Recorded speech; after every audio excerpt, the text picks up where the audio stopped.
Hello everyone, welcome to my YouTube channel. आज हम करेंगे क्लास 10th का चैप्टर 5 एक्सरसाइज 5.3 क्वेश्चन नंबर 18। तो क्वेश्चन क्या है, a spiral is made up of successive semi circle with centres alternatively at A and B starting with centre at A. ठीक है, तो आपके पास जो देखिए फर्स्ट सेमी सर्कल, फिर सेकेंड सेमी सर्कल, फिर third semi circle, then fourth semi circle, ऐसे ही जो तुम्हारे जो सेमी सर्कल्स हैं वो 13 सेमी सर्कल्स है। यानी कि आप देख रहे हैं अगर फर्स्ट सेमी सर्कल का सेंटर ए है तो जो सेकंड सेमी सर्कल है उसका सेंटर जो है बी, फिर नेक्स्ट सेमी सर्कल का जो सेंटर पड़ेगा वो ए बनेगा, फिर नेक्स्ट सेमी सर्कल का सेंटर बनेगा वो बी। यानी जो सेंटर है वो ऑल्टरनेटिवली चेंज होते जा रहे हैं। ठीक है, ए बी करके।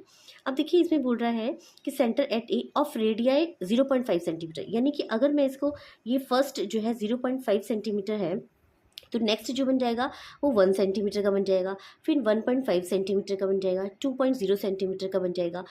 फिर what is the total length of such a spiral made of 13 consecutive semi circle, यानी कि जो 13 सेमी सर्कल बनेंगे, स्पाइरल सेमी सर्कल बनेंगे, उसकी टोटल लेंथ कितनी है। आई होप जो क्वेश्चन मैंने एक्सप्लेन किया है आपको समझ में आ गया होगा। अब हम इसकी कैलकुलेशन पे ध्यान देते हैं। तो सबसे पहले हम L1 की बात करते हैं।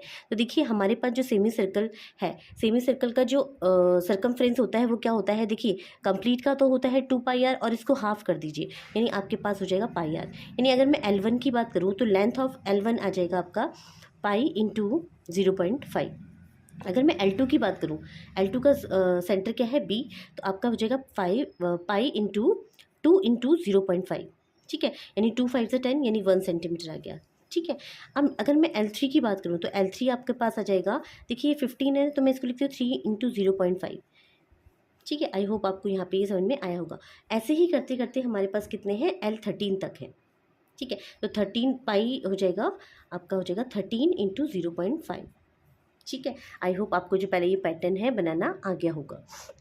अब इसमें बोल रहा है टोटल लेंथ, तो टोटल लेंथ के लिए हमें क्या करेंगे, इनको ऐड कर देंगे। तो टोटल लेंथ जो हो जाएगी वो क्या हो जाएगी, L1 plus L2 plus L3 plus so on. ठीक है, तो L1 आपके पास होगी, देखिए अब देखिए L1 हो जाएगा इतना, L2 इतना, तो 13 तक है। तो आप देखिए पाई सब में कॉमन है और 0.5 सब में कॉमन है। मैं पाई इंटू 0.5 सब में कॉमन ले लेती हूँ और अंदर जो बचेगा वो क्या बचेगा, देखो ये 0.5 इंटू 1 लिख सकती हूँ, 1 2 3 सो ऑन 13 तक, यानी 1 plus 2 plus 3 plus so on, that is your 13।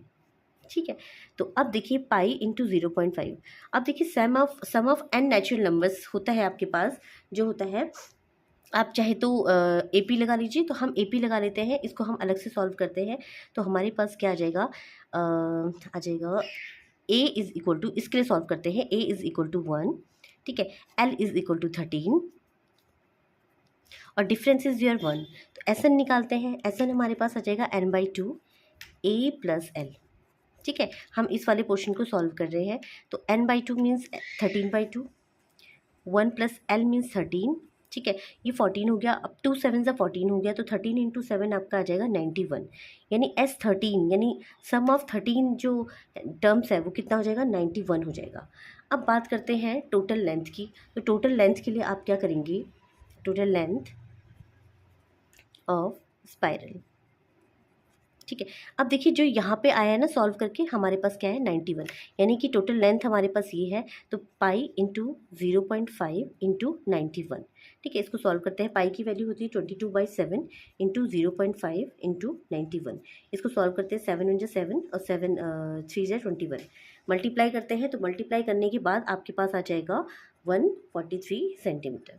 यानी इस स्पाइरल की जो टोटल लेंथ है वो कितनी होगी, the length of total the length of the total of the spiral is 143 centimetre. इसको मैं एक बार लिख देती हूँ, the length of the spiral is 143 centimetre. I hope आपको जो क्वेश्चन है और क्वेश्चन का जो पैटर्न है समझ में आ गया होगा। Thanks for watching.